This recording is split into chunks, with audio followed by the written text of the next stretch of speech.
Hello everyone, আমি Priya and welcome back to my channel. আশা করছি তোমরা সবাই খুব ভালো আছো, সুস্থ আছো, আর আমিও খুব ভালো আছি। আজকের ভিডিওটা গপু ভাইকে দিয়েই স্টার্ট করলাম, কারণ আজ ছিল জন্মাষ্টমী, গপু ভাইয়ের জন্মদিন। তো প্রথমেই আমি এখানে গপু ভাইয়ের অঙ্গরাগটা কমপ্লিট করে নিচ্ছি। অঙ্গরাগটা কেমন হয়েছে তোমরা কিন্তু অবশ্যই আমাকে কমেন্ট করে জানিও।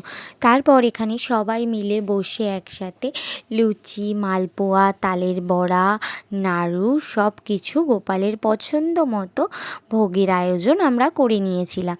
তার সাথে চকলেট, মিষ্টি আরও অনেক কিছু ছিল।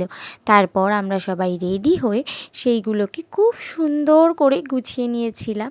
তো দেখো, আর এবার না আমাদের বাড়িতে দুটো গোপাল এসেছিল বেড়াতে। আমারই একটা স্টুডেন্টের গোপাল, আর হচ্ছে আমার মাসির গোপাল। তো ওদের সবাইকে একসাথে এখানে পুজো করা হবে। সবার জন্য সুন্দর করে আমি এখানে থালায় জামা, হার, বাঁশি সব সাজিয়ে নিয়েছিলাম। আর গোপালকে স্নান করানোর জন্য মা এখানে হলুদ, গিলা সব বেটে নিয়েছিল, আর এখানে তুলসী পাতাও রেডি করে নিয়েছিল। তো তারপর আমরা এখানে সবাই মিলে একে একে গপুকে গঙ্গার জল, দুধ, ঘি, মধু, দই সব কিছু দিয়ে সুন্দর করে স্নান করিয়ে নিয়েছিলাম একে একে।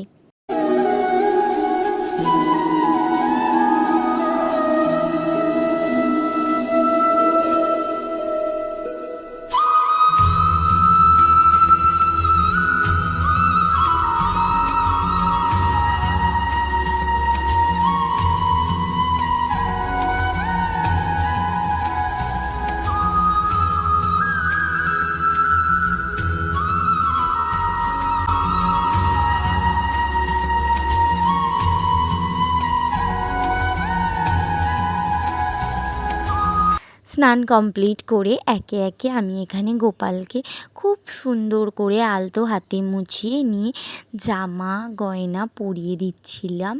আর এখানে মাও দেখো ছোট্ট গোপালটাকে কি সুন্দর করে সাজিয়ে নিয়েছিল। তারপর এখানে আমি আমাদের গোপালটাকেও একটু সুন্দর করে সাজিয়ে নিয়েছিলাম। তারপর মাসির গোপালটাকেও খুব সুন্দর করে সাজিয়ে নিয়েছিলাম। এই বছরের জন্মাষ্টমী না আমাদের এত ভালো কেটেছে কি বলবো, কারণ প্রত্যেক বছর তো আমার একটা গপু ভাইয়েরই পুজো হয়, কিন্তু এইবার আমাদের বাড়িতে তিনটে গপু ভাই ছিল, আর মা খুব সুন্দর করে তিনজনকে সাজিয়েছিল। আর এই দেখো ছোট্ট গপু ভাইটাকে কি সুন্দর লাগছে। তারপর আমি দুর্বার ডান্ডি দিয়ে সুন্দর করে দেখো কাজল পরিয়ে নিয়েছিলাম গোপালকে। এটা আমাকে মা পরাতে বলেছিল, তাই জন্য আমি পরিয়ে দিয়েছি। তারপর আমি খুব সুন্দর করে আসনটা সাজিয়ে নিয়েছিলাম। আর দেখো তো তিনজনকে একসাথে কি সুন্দর লাগছে, তাই না?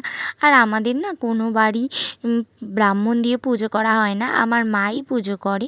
তো এবছরও তাই হয়েছিল, মা খুব সুন্দর করে পুজো করে নিয়েছিল। তারপর পুজো করার পর আমরা একটু ওই ঘরে গিয়ে বসেছিলাম, যেহেতু মায়ের কোমরে খুব ব্যথা করছিল, সারাদিন এত কাজ হয়েছে। তো রাতের আর সেরকম কোনো কিছুই ক্লিপ নেওয়া হয়নি। তারপর পরের দিন সকাল সকাল আমি ঘুম থেকে উঠে স্নান করে নন্দ উৎসবের ভোগের জন্য রেডি করে নিচ্ছিলাম সব কিছু। প্রথমেই মোচাটা সেদ্ধ করে নিয়ে ইন্ডাকশানে বসিয়ে দিয়েছিলাম, আর গ্যাসে পায়েসটাও আমি এখানে বসিয়ে নিয়েছিলাম। মোচাটা রেডি করে নিয়ে আমি এখানে খিচুড়ির জন্য ডাল ভেজে একদিকে খিচুড়ি আর একদিকে পাঁচমিশালি সবজিটাও রেডি করে নিয়েছিলাম। আর এখানে গপু ভাইয়ের ভোগের জন্য খিচুড়ি, 5 রকমের ভাজা, চাটনি, পায়েস, মিষ্টি, মোচা, সবজি সব কিছু রেডি করে নিয়েছিলাম। আর নন্দ উৎসবটা যেহেতু 12টার মধ্যেই দিতে হতো, তাই খুব তাড়াহুড়োই করেছিলাম রান্নাবান্নাটা। তারপর মা এখানে খুব সুন্দর করে পুজো করে নিয়েছিল, আর আমরা ভাই বোনেরা একটু গল্পও করে নিয়েছিলাম পুজো শেষে। তারপর লাঞ্চটা কমপ্লিট করলাম। আমার এই ছোট্ট ব্লগটা তোমাদের কেমন লাগলো অবশ্যই আমাকে কমেন্ট করে জানিও। আজকের মতো এইটুকুই, দেখা হবে নতুন একটা ব্লগে। Thanks for watching, tata.